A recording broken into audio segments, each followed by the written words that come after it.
Already आपको पता है कि नैब कोर्ट के अंदर हमारी लीगल टीम ने लास्ट टाइम जो डेट थी 7 तारीख को, तो वहाँ पे आर्गूमेंट्स किए थे कि 6 तारीख को चूँकि नैब ऑर्डिनेंस जो है वो आ चुका है, नाफिजुल अमल हो चुका है, तो लिहाजा अब सैफ साहब जो है वो नैब की कस्टडी में मज़ीद नहीं रह सकते हैं।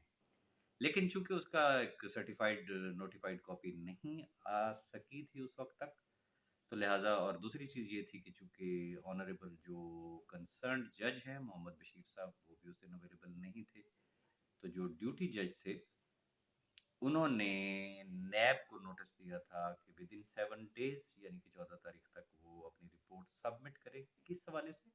नैब ऑर्डिनेंस के हवाले से कि वो अपना क्या इस पे ओपिनियन देते हैं।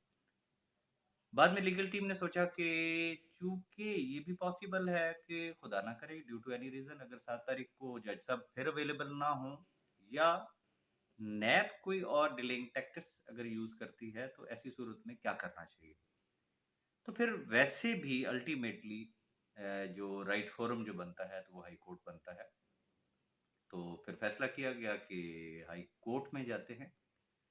तो आज हाई कोर्ट में जो है वो रिट की गई है। वो रिट क्या है? उसकी डिटेल चूँकि उसमें सिर्फ़ एक चीज़ नहीं है, उसमें बहुत सारी चीज़ें हैं। फ़र्स्ट ऑफ़ ऑल तो जो है वो चूँकि नैब का न्यू ऑर्डिनेंस आ गया है, मुल्क में नाफिजुल अमल है, मीन कि वो कानून बन चुका है और जब एक कानून बन गया कि फ़लाँ शख़्स या फ़लाँ अशख़ास ये लोग उनके दायरा अख्तियार में ही नहीं आते हैं। तो जब एक चीज़ एक इदारे के किसी भी लॉ इन्फोर्समेंट एजेंसी के अगर वो दायरा अख्तियार में है ही नहीं, लेकिन अगर वो उसको अपनी कस्टडी में रखे तो फिर वो कानूनी लिहाज से अगर देखा जाए, तो आपने अमूमन एक लफ्ज़ सुना होगा कि हब्स से बेजा में रखना, कि कानून उसको इजाज़त नहीं दे रहा, लेकिन उसने हब्स से बेजा में रखा हुआ है।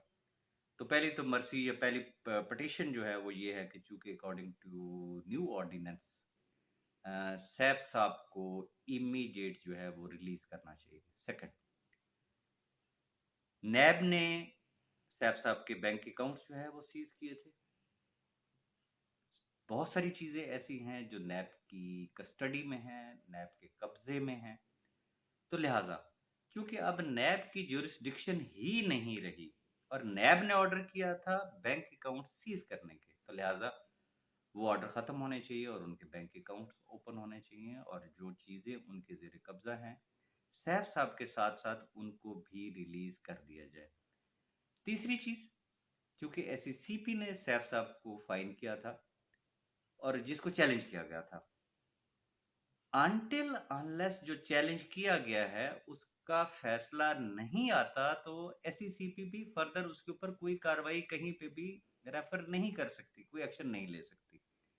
तो ये एक बड़ी एक लंबी एक डिटेल है, जिस पे आर्गुमेंट्स होने हैं। अब सुबह होगा क्या?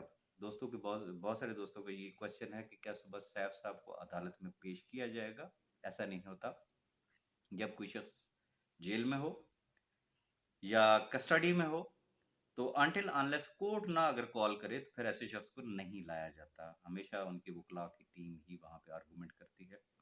तो पहली बात तो ये है कि सैफ साहब को नहीं लाया जाएगा। ये आपको क्लियर होना चाहिए। सेकंड, सुबह आर्गुमेंट्स होंगे।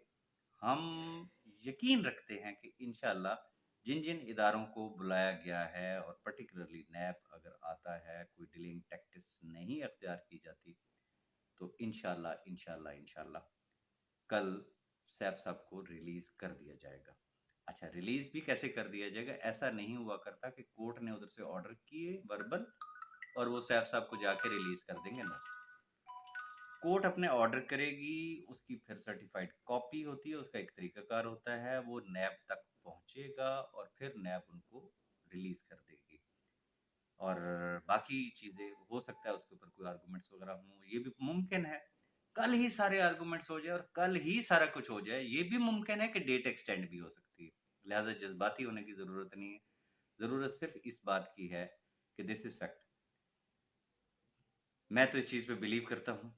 वो कहते हैं ना कि अक्सर लोग ये कहते हैं, "ओह! किसी ज़माने में मोअज़्ज़ात हुआ करते थे।" मैं कहता हूँ आज के दौर में भी मोअज़्ज़ात होते हैं और ये किसी मोअज़्ज़े से कम नहीं है। हमेशा कहता हूँ पता नहीं किसकी दुआ काम आई है, तो लिहाज़ा दुआओं का अपना सिलसिला ज़रूर जारी और सारी रखिएगा और अल्लाह के घर में नेक गुमान रखिएगा कि इंशाल्लाह, इंशाल्लाह, इंशाल्लाह अल्लाह पाक हमें कल खुशखबरी सुनाएगा। जितनी दुआएँ कर सकते हैं, उतनी दुआएँ करें। बाकी कल जैसे ही कोई खबर आती है, जैसे ही अदालत की तरफ से कोई डिसीज़न आता है, तो हस्बे साबिक हस्बे मामूल आपको अपडेट कर दिया जाएगा। उस वक़्त तक के लिए इजाज़त, लेकिन अपनी ढेरों दुआओं में याद रखिएगा। Thank you very much.